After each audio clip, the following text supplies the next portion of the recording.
This video is an excerpt from the course Mixing Music Live. Welcome to Module 2.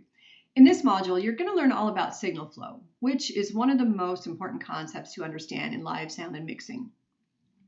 Now, in live sound, there is an electrical signal path that the audio signal travels from its source until it comes out of the loudspeakers.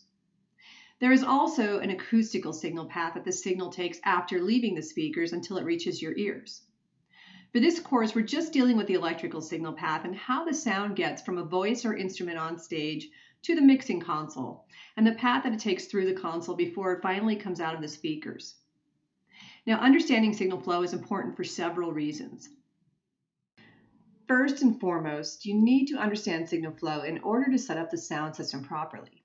How is the signal getting to each piece of equipment, and where is it going when it leaves? Signal flow explains this.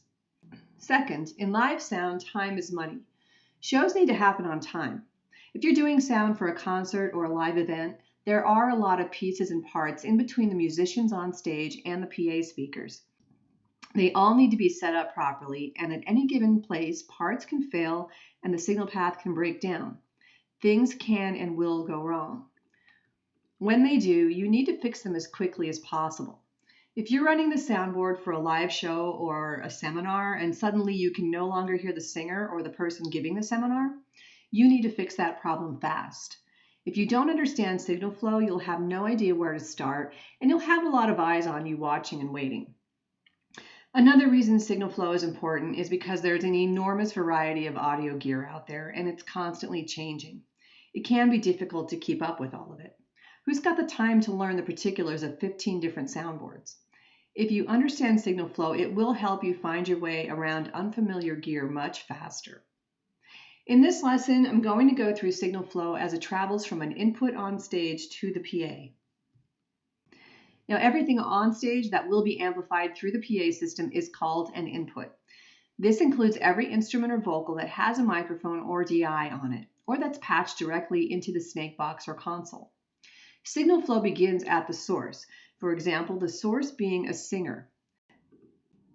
The singer's vocal is projected into a microphone, which is connected via an XLR cable to a subsnake and then to the multicore or splitter, which splits the signal between the front of house console and the monitor console.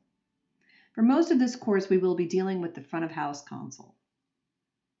The signal travels down the snake to the front of house console, through the console to the system EQ and processing, which includes the crossovers. From there to the amplifiers, and finally the speakers. On the monitor console end, the signal travels from the split through the monitor console into the EQ, from there into the crossovers, to the amplifiers, and to the monitor speakers. In smaller sound systems, monitors can be run from front of house without the need for a separate monitor console. The signal is sent from the front of house console back to the monitors on stage via the snake. Everything between the singer's voice and the loudspeakers is part of the signal path. Signal flow is also an important part of understanding proper gain structure and gain staging, which allow you to get the best audio quality out of your sound system.